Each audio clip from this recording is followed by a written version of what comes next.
오늘 우리에게 주신 말씀 같이 보겠습니다. 사도행전 18장 1절부터 4절까지의 말씀. 사도행전 18장 1절부터 4절까지의 말씀입니다. 우리 함께 한 목소리로 읽겠습니다. 시작. 그 후에 바울이 아덴을 떠나 고린도에 이르러 아굴라라 하는 본도에서 난 유대인 한 사람을 만나니 글라우디오가 모든 유대인을 명하여 로마에서 떠나라 한 고로 그가 그 안에 브리스길라와 함께 이달리아로부터 새로 온지라. 바울이 그들에게 감해 생업이 같으므로 함께 살며 일을 하니 그 생업은 천막을 만드는 것이더라. 안식일마다 바울이 회당에서 강론하고 유대인과 헬라인을 권면하니라. 아멘. 우리 김민아 목사님 나오셔서 내 인생의 악센트는 어디에? 라는 제목으로 우리 말씀 나눠주시겠습니다. 우리 따뜻한 사랑의 박수로 이렇게 모시겠습니다. 예, 기도하시겠습니다. 하나님 감사합니다. 오늘도 우리를 붙들어 주시고 인도하여 주셔서 이렇게 어김없이 예배의 자리에 있게 하여 주심에 감사를 드립니다. 함께 모여 예배하는 저희에게 하나님께 예배드림이 세상 무엇보다도 크고 귀한 특권임을 알게 하여 주옵소서. 말씀을 들음으로 우리의 생명이 살아나고 우리의 영혼이 소성되게 하여 주옵소서. 예수님의 이름으로 기도드리옵나이다. 아멘. 예. 오늘 본문으로요, 내 삶의 악센트는 어디에? 라는 제목으로 함께 말씀을 상고하겠습니다. 바울은요, 가는 곳곳마다 교회를 세웠습니다. 그런데 가장 자신만만했던 곳 아덴, 즉 아테네에서만은 교회를 세우지 못했어요. 대실패를 경험합니다. 사실 바울은요, 다른 곳은 몰라도 아덴에서만은 정말 자신이 있었습니다. 아테네는 지금은 빛을 잃었지만 당시에는 정말 대단한 도시였습니다. 철학의 발원지였고 학문과 문학의 뿌리가 되는 도시가 바로 아테네였습니다. 그래서 아테네를 향해서 가는 바울의 마음은 한마디로 기대 만땅, 기대가 가득했습니다. 원래 바울은요, 헬라와 히브리, 헬라 철학과 히브리 종교를 결합해서 두 세계를 아우르는 필로와 같은 대학자가 되기를 소망했던 사람입니다. 혹시 바울의 고향이 어딘지 기억나시나요? 바울의 고향은요, 다소라는 지방인데요. 다소는 학문에 대한 이 열심과 열정이 아테네나 알렉산드리아를 능가했던 지방입니다. 대학촌이었어요. 다소 지방의 가장 유명한 수출품이 무엇이었는가? 바로 철학자들이었습니다. 바울은 그런 다소에서 자라면서 철학을 배웠고, 그리고 나이 들어서 예루살렘으로 가서 히브리 종교를 꿰뚫습니다. 사도행전 22장 3절입니다. 시작.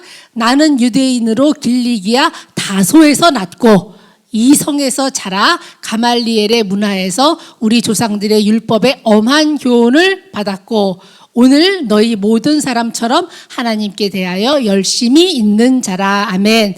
다소에서 태어났고 그리고 이 성 예루살렘 성에서 자랐다. 그리고 율법의 대학자인 가말리엘의 제자였다. 이 가말리엘이 얼마나 대단한 학자였는지요. 그의 별명이 율법의 영광이었어요. 대단한 학자입니다. 바울은 그런 가말리엘의 수제자였어요. 수제자. 그러니까 바울은 헬라 철학과 히브리 종교와 율법을 아주 꿰뚫었다는 거예요. 바울은 대단한 사람입니다. 바울이 아마 계속해서 그런 식으로 살았다면 아마 마지막에는 아테네에 가서 자기의 학문을 인정받으며 대학자로 살았을 것입니다. 그런데 다메섹 도상에서 예수님을 만난 후에 바울의 인생은 완전히 달라집니다. 대학자의 꿈을 버리고 그리고 겉으로 보기에는 초라한 복음의 전도자가 됩니다. 그래서 처음에 기대했던 것과는 전혀 다른 모습과 신분으로 아테네에 입성을 합니다. 바울에게는요, 철학과 학문에 대한 아련한 향수가 있었거든요. 예. 그래서 아테네로 들어가면서 생각합니다. 헬라 철학으로 말하자면 나는 어느 누구에게도 뒤지지 않는다. 이 도시 아테네는 철학과 지성의 도시니까 내가 알고 있는 복음을 철학적인 지식과 논리를 가지고 전하면 모두가 예수를 믿을 것이다. 아주 자신만만했습니다. 그런데 결과는 대실패. 바울은 그곳에서 교회를 세우지 못해요. 몇 사람만이 바울을 가까이하여 믿었다. 사도행전 17장 3절은 그렇게 기록하고 있습니다. 그는 아덴에서의 경험을 통해서 깨닫습니다. 복음은 인간의 논리로 정해지는 게 아니구나. 복음은 학문적인 방법으로 결실을 맺는 것도 아니구나. 그리고 결심합니다. 목적도 방법도 오직 십자가다. 오직 십자가 앞에서 십자가를 최고의 방법으로 알고 내가 십자가만 전하겠다. 선교 방법이 완전히 변합니다. 그리고 진정한 전도인이 됩니다. 네, 그렇습니다. 복음은요, 오직 성령의 능력으로 전해집니다. 그것은 하나님의 성령께서 하시는 일입니다. 하나님은요, 우리 인간의 언변이나 구변에 능력에 구원을 메어두지 않으셨어요. 언어라고 떠듬떠듬 전하는데도 구원의 역사가 오히려 더 잘 일어나는 걸 많이 볼 수 있습니다. 그런 걸 보면은요, 말 잘해서 아는 게 많아서 구원을 이루어내는 게 아니라는 걸 알 수 있습니다. 오늘 새벽 말씀에 어느 목사님이 그러시더라고요. 자기 아이들 둘하고 장자공원에서 무궁화 꽃이 피었습니다 하고 놀고 있는데 애들이 지네들이 왔대.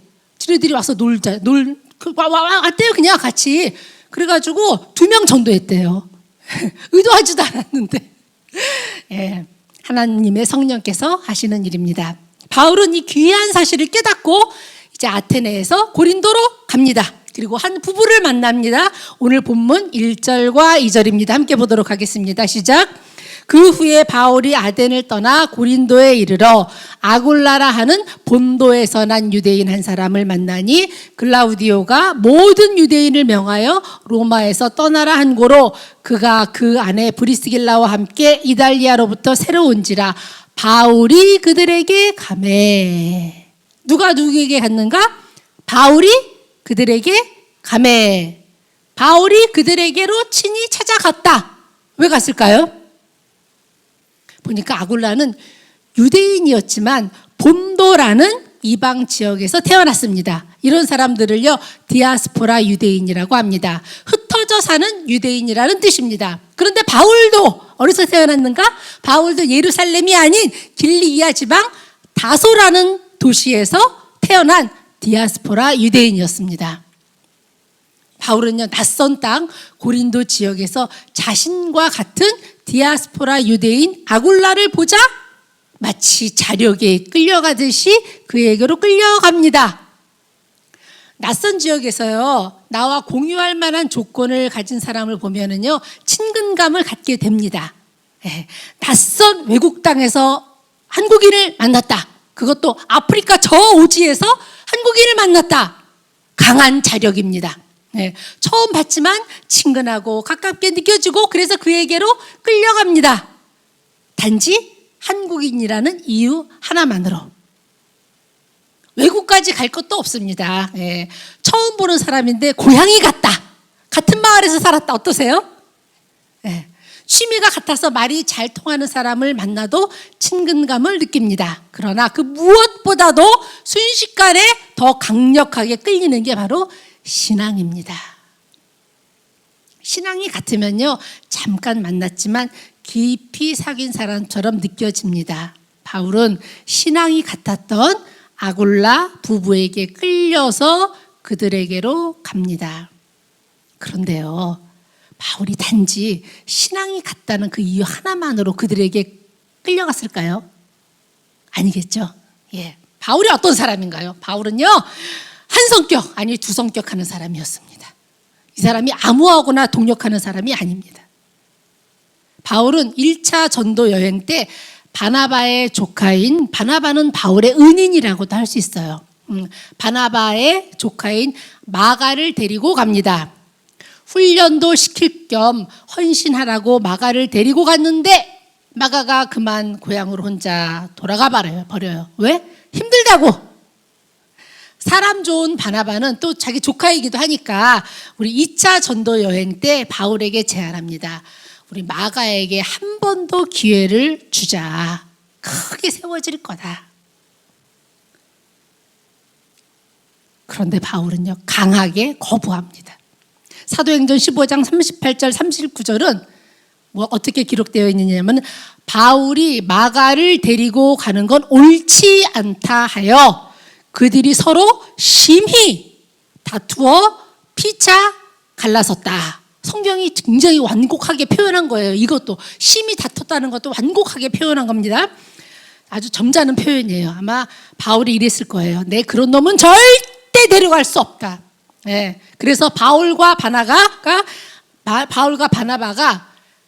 마가 때문에 대판 싸우고 완전히 갈라섰다.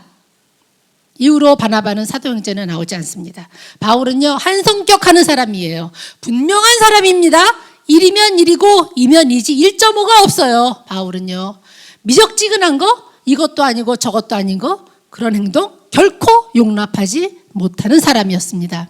그런데 그런 바울이 아굴라 부부를 보고 그들에게 끌려가는 거예요. 아굴라와 브리스길라가 하나님을 향한 그들의 헌신과 충성에 있어서 바울을 끌어들일 만한 그런 굉장히 강력한 영적 매력을 지니고 있었던 부부였던 것 같습니다. 지금 이렇게 예배드리고 있는 저와 우리 성도님들께 여쭙겠습니다. 나에게 정말 그런 영적 매력이 있는가? 목회자가 나에게 끌려와서 함께 주의 일을 하고 싶다, 함께 사역하자고 손을 내밀 만한 영적 자력이 있는가? 아니, 동료가, 신앙의 선후배가 나와 함께 하자고, 나와 함께 일하자고 할 만한 그런 자력이 있는가? 아니면 그 누구도 끌어들이지 못하고 나도 끌려가지 않는, 영적으로 아무런 자력도 없는 나무 막대기 같은 신앙생활을 하고 있는 건 아닌가? 아니, 끌어들이기는커녕 밀어내는 존재는 아닌가? 나의 영적 자력이 주님까지도 끌어들일 수 있는 그런 존재가 되길 원합니다.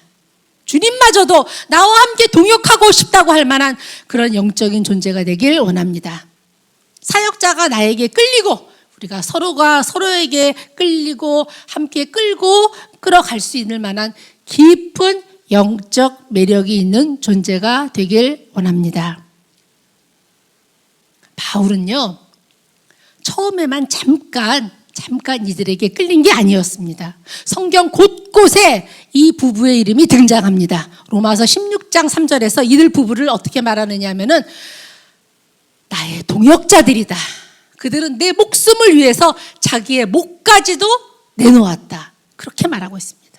또 바울의 생애 말년에 기록한 디모데후서 4장 19절에도 이들 부부에 대한 칭찬의 말이 나옵니다. 바울에게 있어서 아굴라와 브리스길라 부부는 정말 숨질 때까지 결코 잊을 수 없었던 사람이었습니다. 바울이 정말 자기 은인과도 같은 바나바와도 대판 싸우는 사람인데, 한 성격하는 사람이었는데, 이 부부가 바울과 사역하면서 항상 좋은 일만 있었겠느냐고요. 이들도 인간인데 왜 마음 상하는 일이 없었겠습니까? 하지만 이들은 오로지 하나님께 헌신하는 마음으로, 하나님께 충성하는 마음으로 처음부터 끝까지 변함없이 일편단심으로 하나님의 사람 사도 바울과 함께 했습니다. 우리가 하나님의 일을 한다 그러는데요, 뭐가 하나님의 일인가요? 하나님의 사람과 동역하는 것, 하나님이 세워준 사람들과 함께하며 돕고 그렇게 하나님을 높이는 것, 그게 하나님의 일입니다. 성격이 별났던 사도 바울이 인정하고 사랑한 걸 보면 이들 부부는 하나님이 보시기에도 분명 사랑스러웠을 것입니다. 우리 3절과 4절을 보도록 하겠습니다. 시작. 생업이 같음으로 함께 살며 일을 하니 그 생업은 천막을 만드는 것이더라. 안식일마다 바울이 회당에서 강론하고 유대인과 헬라인을 권면하니라. 아멘. 유대 속담에 이런 말이 있습니다. 밥을 빌어먹을 기술을 안 가르치는 건 도적질을 가르치는 것이다. 반드시 가르쳐야 된다는 거예요. 바울의 스승이었던 가말리엘도 대학자였는데 이렇게 말합니다. 노동은 인간을 유덕하게 하는 반면 기술 없는 학자는 결국 악한이 된다. 유대인은 그가 학자든 뭐든 상관없이 먹고 살 수 있는 기술 하나는 누구나 갖고 있었습니다. 바울도 대학자였지만 동시에 천막 만드는 그런 직업을 가지고 있었습니다. 브리스길라와 아굴라도 바울과 같이 천막 만드는 생업을 가지고 있었는데 그러면서도 그들은요, 바울이 안식일마다 회당에서 강론할 때 바울과 항상 함께 있었습니다. 그리고 바울이 선포하는 말씀을 삶에 적용하고 새겨주고 가르쳐주는 교사와 같은 역할을 이들 부부가 했습니다. 그러니까 이들 부부는요, 오로지 생업이 삶의 전부인 양 그렇게 먹고 살기 위해서만 사는 사람이 아니었다는 거예요. 먹고 살기 위해서만 사는 사람이 아니었다. 이들은 텐트 만드는 생업과 복음 전파라는 두 개의 축을 중심으로 삶을 이끌어 나갔습니다. 그리고 그 둘 중에 복음을 전하는 걸 생업보다 더 중요하게 생각했습니다. 생업과 복음 전파 이 둘 다 더할 나위 없이 중요한 일이지만 무게중심이 악센트가 삶의 강조점이 복음을 전하는 데 있었다는 말입니다. 복음을 전하는 일이라면 생명이라도 내놓겠다. 왜냐? 거기에 하나님의 관심이 있고 거기에 나를 향한 하나님의 부르심의 목적이 있다고 믿었기 때문에. 여기서 한번 생각해 보겠습니다. 나는 내 인생 어디에 악센트를 두고 살고 있는가? 돌아보기 원합니다. 내 생업에, 내 생각에, 내 식구에, 내 안정과 평안함에 거기에 악센트가 있는가? 아니면 하나님께 있는가? 사울과 다윗에게는 공통점이 있었습니다. 둘 다 뭐였죠? 왕이었습니다. 왕이었어요. 하나님께서 그들을 왕으로 세우셨어요. 자기가 왕이 되겠다고 한 적이 없어요. 하나님이 왕으로 세우셨습니다. 사울 볼까요? 사울의 입장에서 보면은 그는 잃어버린 암나귀를 찾으러 가다가 느닷없이 왕으로 세움받았어요. 우리 얼마 전에 설교 다 들으셨죠? 그죠? 사울은 잃어버린 암나귀를 찾으러 갔다가 느닷없이 왕으로 세움받았습니다. 다윗은 또 어떤지 아세요? 다윗은 시편에서 이렇게 말씀합니다. 하나님께서 다윗을 택하셨는데 어디서 택하셨다? 양의 우리에서 취하셨다. 우리는 짐승을 가두어 기르는 곳. 그러니까 다윗은 양치기로 있다가 양의 우리에 있다가 양하고 같이 있는데 하나님께서 거기서 취하셔서 왕으로 세웠다. 똑같아요. 하나님께서 그렇게 그들을 택하시고 세워주시고 영광을 부어주셨습니다. 그들은요, 자신은 물론 어느 누구도 그들이 왕이 될 거라고는 생각도 상상도 못했습니다. 하나님께서 그렇게 비천한 자리에 있던 그들을 가장 존귀한 왕으로 세워주셨습니다. 그런데 시작은 같았어요. 시작은 같았으나 삶의 과정은 달랐고 그래서 결과가 완전히 달라졌습니다. 사울은 하나님이 그를 왕으로 세운 것을 후회한다고 몇 번이나 말씀하셨는지 몰라요. 내가 그를 왕으로 세운 걸 후회한다. 그리고 그를 하나님이 친히 세우셨는데 오죽했으면 그를 버리셨습니다. 다윗은 여러 가지 부족함에도 불구하고 하나님으로부터 너는 내 마음에 쏙 드는 자다, 내 마음에 합한 자라는 인정을 받았습니다. 왜 그랬을까요? 왜 그랬을까요? 도대체 왜 사울은요, 사명보다 자기에게 악센트를 두고 살았습니다. 아멜렉과의 싸움에서 승기를 붙잡으니까 사울이 돌변합니다. 하나님께서 아말렉을 진멸하라고 명령하셨는데 그 명령을 집어 던지고 탈취하기에 급급했습니다. 싸움은 이미 끝났다. 싸움은 이만하면 됐고 전리품을 챙깁니다. 내가 승리하게 해줬다. 그래서 이렇게 배부르고 유익하게 해줬으니 너희는 이제 알아서 순종해라. 내가 왕이다. 그는 전쟁에서 승리한 후에 기념비를 세웁니다. 누구를 위한 기념비인가? 사무엘상 15장 12절입니다. 시작. 사무엘이 사울을 만나려고 아침에 일찍이 일어났더니 사울이 갈멜에 이르러 자기를 위하여 기념비를 세우고 돌려 길갈로 내려갔다 하는지라. 아멘. 사울은 하나님의 명령을 자기의 영광으로 바꿉니다. 자기를 위하여 기념비를 세웠다. 왜요? 삶의 악센트가 자기에게 있었으니까. 무게중심이 자기에게 있었으니까. 반면에 다윗은요, 삶의 악센트가 하나님에게 있었습니다. 다윗이 사울을 피해 도망 다니던 시절에 다윗이 숨어있던 그 아둘람 굴에 사울이 들어오는 거예요. 숨어 있는데 다윗은 숨어 있다가 사울의 옷자락 끝을 살짝 잘라냅니다. 바로 그 직전에 수아의 장수가 말했습니다. 하나님이 주신 절호의 찬스다. 그렇게 생각되지 않겠습니까?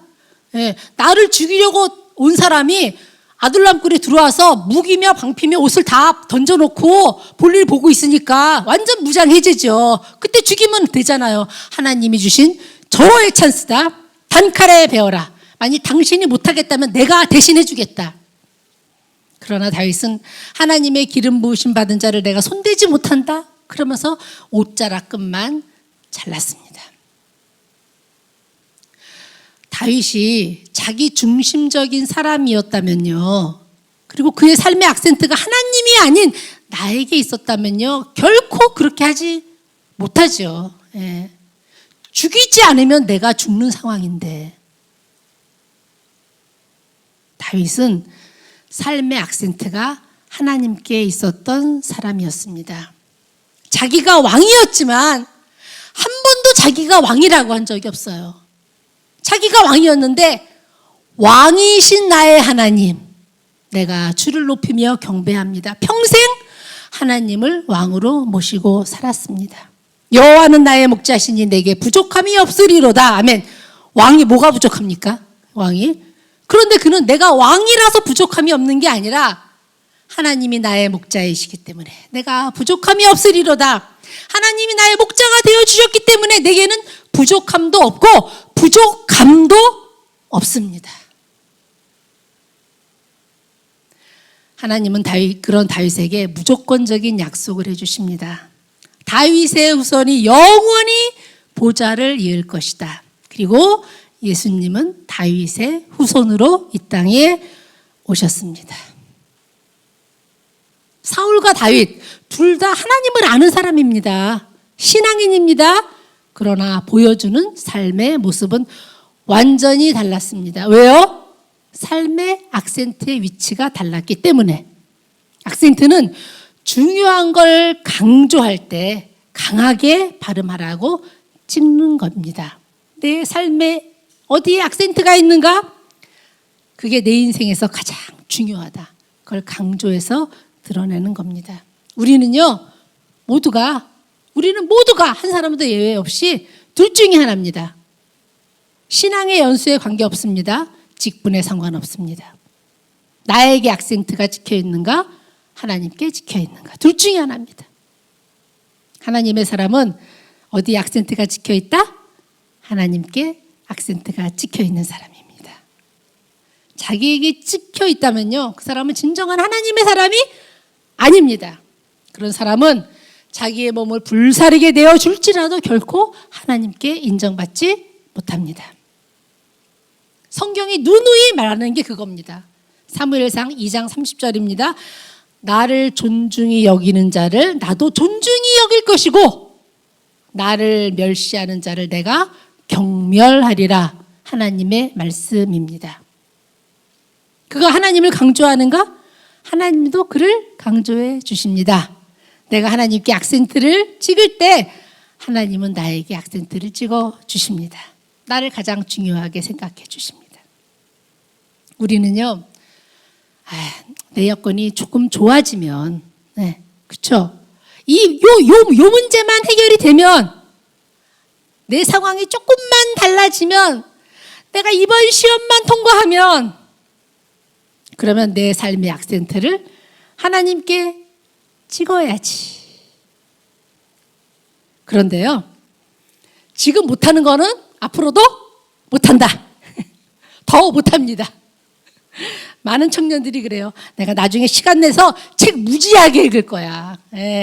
아이고, 그런 사람은요 평생 못 읽습니다. 시간 갈수록 머리는 더 안 돌아가고 눈은 더 나빠집니다. 제가 옛날에 이렇게 성경책, 조그만 성경책에 막 이것저것 메모해 놓은 게 많은데 세상에 깨알보다도 더 작은 글씨로 안경도 없이 봤어요.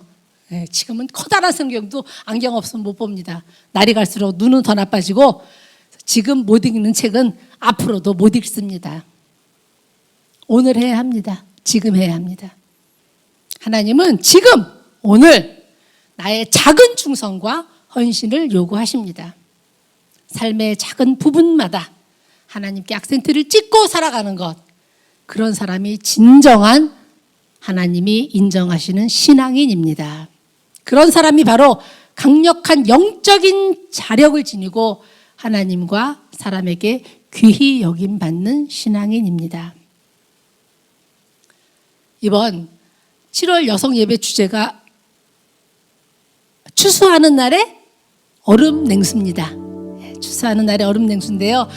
이런 사람이 하나님께 악센트를 찍고 살아가는 사람이 바로 하나님의 마음을 시원케 하는 얼음 냉수와 같은 사람입니다.